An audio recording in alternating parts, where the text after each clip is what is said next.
Yo, what is going on, guys? It's your boy MTG back here with another video today. And today, guys, I'm gonna be going over kind of how Blitz really didn't affect the market as much as we all expected. So obviously the Blitz promo did come to an end. So we're gonna talk about basically the repercussions of it and what happened with the promo itself.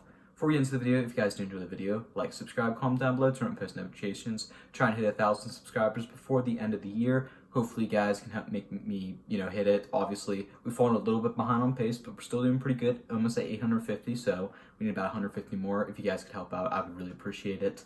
Without further ado, let's hop right into it. And also, I figured, I'd turn the lights, get a little more of a Christmas vibe going.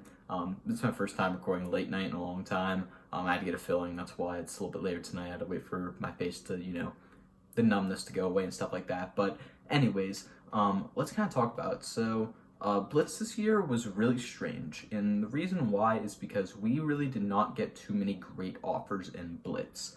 You guys can see the Blitz LTDs are both almost 2 million coins. Nolan Smith well over it, with Puka Nacua around 1.7 million coins. Typically, like last year, we got Jalen Waddle, which was easily the best receiver in the game, or at least one of at the time. He might have been like 1.2 million coins, and Anthony Barber was around 1 million coins. They were almost half the price of these cards. That shows you something. Not to mention the Masters this year. Last year, Masters I think were around like 600, 550K.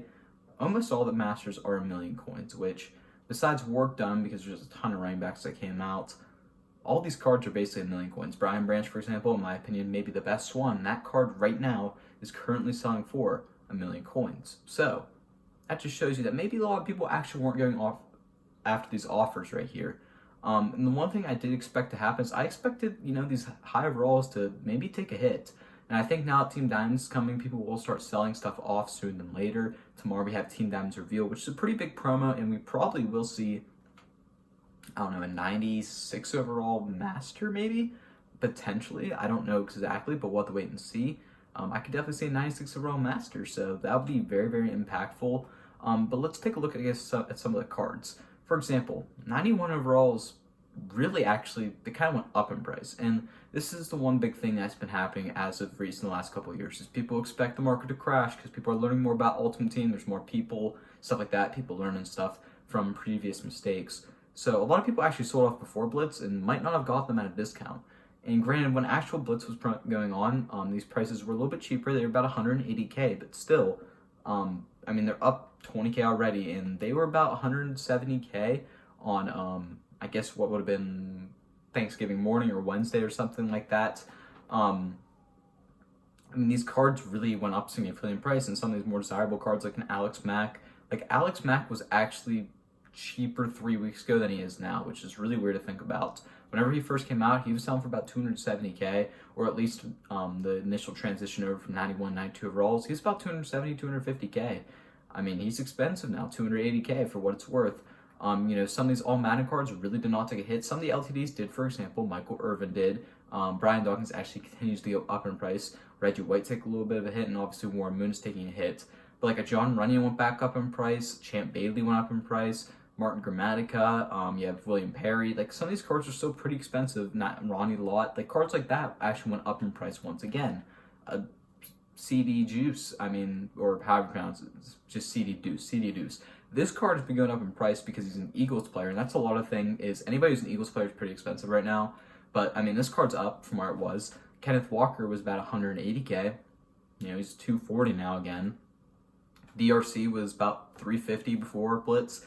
430 now. All these cards are really going up in price. So what we've seen is a lot of the top super expensive cards go down, and then the lower overall version, not the lower overall versions, but the less expensive overalls actually rise back up, which is not what I was expecting, if I'm being completely honest. Bijan Robinson, 600K still. Some LTDs changed a little bit in price and got a little more cheaper. Obviously, the Harvest cards significantly tanked a little bit just because there is... they're not the best cards. For example, Dexter Lawrence isn't, incredible. He's 320K for a reason. So cards like that went down in price. And then obviously, I think something that's causing the prices to be inflated right now is these two LTDs in packs, being Ray Lewis and Marshall Faulk, but that has nothing to do with Blitz. We're not going to get into that. But the one thing I think Blitz failed on is I feel like the player selection just wasn't there, and I like the idea of giving us all rookies But you look at these Masters, I mean, Chris Gonzalez is good, Brian Branch, like, they're all good cards, but, like, none of them are super crazy high names. A lot of them are like, okay, you know, that's a pretty solid card.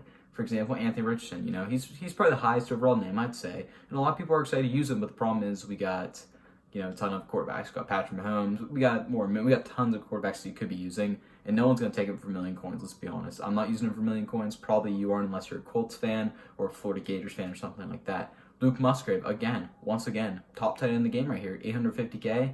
But whenever I can basically spend 200K on a Dalton Kincaid card, I mean, why would you ever do that? Chris Gonzalez, 950K for a corner whenever I can get 3 cards that are basically going to play the same. Brian Branch, for example. So none of these cards were incredible. Then even a lot of, like, Joe Tippmann right now is 270K, which is wild to me. Like, there's not great selections, let's be honest. And I just don't know how to feel about it. I don't know how to feel about it. I honestly didn't like the player selection that much in Blitz, but that's neither here or there. I think the LTDs were cool, but there's a reason why they're 1.7, 2 million coins, because they're good cards, but they're also big names for rookies. Puka, probably one of the biggest names right now, and then Nolan Smith Jr. is just an Eagles, which is why it's super expensive. So essentially, this basically did not cause the market to crash at all. It's actually causing it to rise back up, which we could expect also with Team Diamonds and stuff like that for it to start going up a little bit, but then maybe some of these positions where there's super high cards like 93s, like for example, I guarantee we're going to get a 92 overall middle linebacker. It's going to be really, really good.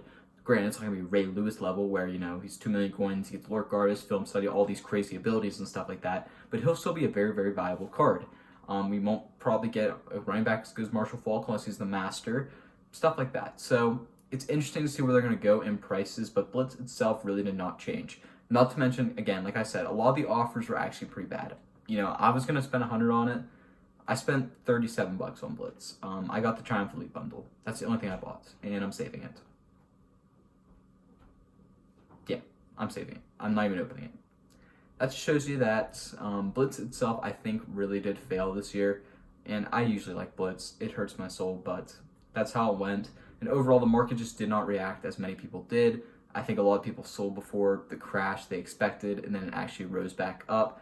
You know, for me, I maybe should have bought a couple cards. I got all these 92s. I'm going to roll some mystery packs here. That'll be tomorrow's video. But I don't know what to say, man. I think Blitz this year was a massive L.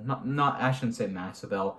It was an L for a Blitz promo. Not what we're expecting usually, but, you know, they can bounce back with zero shell. That's all I gotta say. We got Harvest this week, Team Diamonds. We got 2 editions of Team of the Week and all this stuff tomorrow, so make sure you guys are sticking around the channel for that. It's gonna be great. We got pack opening tomorrow, then on Thursday we'll talk about all the new content. Friday will probably be pack opening. Saturday we'll just continue and we'll see what happens. If you guys did enjoy the video, however, make sure you guys like, subscribe, comment down below, turn on post notifications. I appreciate all you guys' support and all your willingness to subscribe, like, comment. I appreciate everything, all of the positivity shown my way, and I'm MTG. Peace out.